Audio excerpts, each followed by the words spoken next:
નમસ્કાર દર્શક મિત્રો, આપ સૌનું સ્વસ્તિક ગુજરાતીમાં ખૂબ ખૂબ સ્વાગત છે। આજે આપણે સાંભળીએ ગણેશ ચોથની વ્રત કથા અને પૂજા વિધિ। આ વ્રત ભાદરવા સુદ ચોથના દિવસે કરવામાં આવે છે। સુખ, શાંતિ, સમૃદ્ધિ અને સંતાન પ્રાપ્તિ મેળવવા માટે આ વ્રત થાય છે। આ વ્રત કરનારે સ્નાનાદિથી પરવારી ગણપતિની પંચધાતુની મૂર્તિ બનાવી તેની સ્થાપના કરવી અને વિધિવત પૂજા કરવી। આ દિવસે ઉપવાસ કરવો। વ્રત કરનારે રાત્રે ચંદ્ર દર્શન કરવાથી કલંક લાગે છે। ભગવાન શ્રી કૃષ્ણે પોતાના પર લાગેલું કલંક દૂર કરવા આ વ્રત કરેલું। વ્રતના બીજા દિવસે ગણપતિની મૂર્તિને જળમાં પધરાવી દેવી। મહારાષ્ટ્રમાં ગણેશ ચતુર્થી નિમિત્તે ભવ્ય વરઘોડો નીકળે છે। ગણપતિની મૂર્તિને પાલખીમાં બેસાડી નદીએ લઈ જાય છે અને જળમાં પધરાવે છે। એક વખત ગણપતિ મહારાજ રિદ્ધિ સિદ્ધિ સહિત આકાશમાર્ગે કૈલાસ તરફ જવા નીકળ્યા। રસ્તામાં ચંદ્રલોક આવતા ચંદ્રએ ગણપતિને જોયા। ગણપતિનું મુખ, એમનું પેટ વગેરે જોઈ ચંદ્ર ખડખડાટ હસવા લાગ્યો અને તેમની મશ્કરી કરવા લાગ્યો। આથી ગણપતિ ચંદ્ર ઉપર ખૂબ ગુસ્સે થઈ ગયા અને તેને શ્રાપ આપતા બોલ્યા, ચંદ્ર, તું ખૂબ રૂપાળો છે એની ના નહીં, પણ રે અભિમાનમાં આવી જઈ અન્યની મશ્કરી ન કરાય। આજે તે મારી મશ્કરી કરી મને ઉશ્કેર્યો છે, માટે જા, હું તને શ્રાપ આપું છું કે આજે એટલે કે ભાદરવા સુદ ચોથને દિવસે કોઈ તારી સામું પણ નહીં જુએ, અને કદાચ જો કોઈ ભૂલે ચૂકે જોશે તો એના પર અંધારી આફત ઉતરી આવશે। આ સાંભળી ચંદ્ર ધ્રુજી ઉઠ્યો અને બીકનો માર્યો કમળમાં છુપાઈ ગયો। ચારેકોર અંધકાર છવાઈ ગયો અને હાહાકાર મચી ગયો। સ્વર્ગલોકના દેવો આ જોઈ તુરત બ્રહ્માજી પાસે ગયા અને ચંદ્રના શાપનું નિવારણ પૂછવા લાગ્યા। બ્રહ્માજી બોલ્યા, ગણપતિનો શ્રાપ કદી મિથ્યા જતો નથી, છતાં પણ હું તમને એના નિવારણનો ઉપાય બતાવું છું।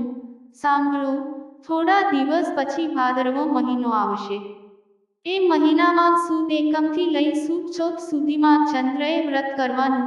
એ વખતે ગણપતિની કોઈ પણ ધાતુની અથવા તો પંચધાતુની મૂર્તિ બનાવી તેમની સ્થાપના કરવાની અને પછી વિધિવત તેમની પૂજા કરવાની। નૈવેદ્યમાં લાડુ ધરાવો।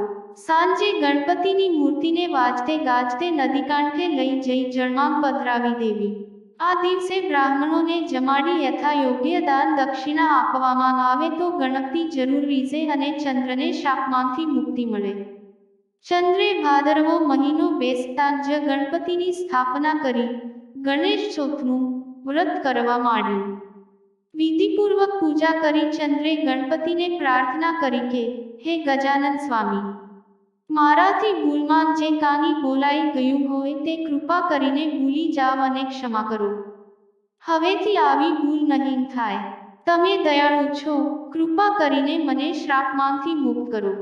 ગણપતિ ચંદ્રની ભક્તિ જોઈ ખુશ થયા અને તેને દર્શન આપતા બોલ્યા, ચંદ્ર, તું સંપૂર્ણ રીતે શ્રાપ મુક્ત તો નહીં જ થઈ શકે, તેમ છતાં તારા વ્રતથી ખુશ થઈને હું શ્રાપને થોડો હળવો બનાવું છું। જો કોઈ પણ વ્યક્તિ ભાદરવા સુદ બીજના ચંદ્રના દર્શન કરી પછી ચોથના દર્શન કરશે તો તેને કોઈ પણ જાતનું સંકટ નહીં નડે, આટલું હું તને માફ કરી દઉં છું।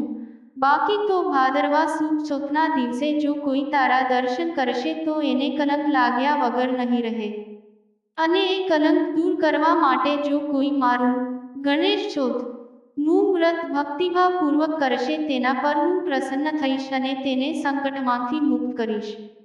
હે ગણપતિ દાદા, જેવા તમે ચંદ્રને ફળ્યા તેવા તમારું આ વ્રત કરનાર, કથા સાંભળનાર, કહેનાર સૌ કોઈને ફળજો અને સુખ, શાંતિ અને સમૃદ્ધિ આપજો। દર્શક મિત્રો, જો તમને આ વિડીયો પસંદ આવ્યો હોય તો પ્લીઝ લાઈક, કમેન્ટ, શેર અને સબસ્ક્રાઇબ અવશ્ય કરજો। આભાર। આવજો।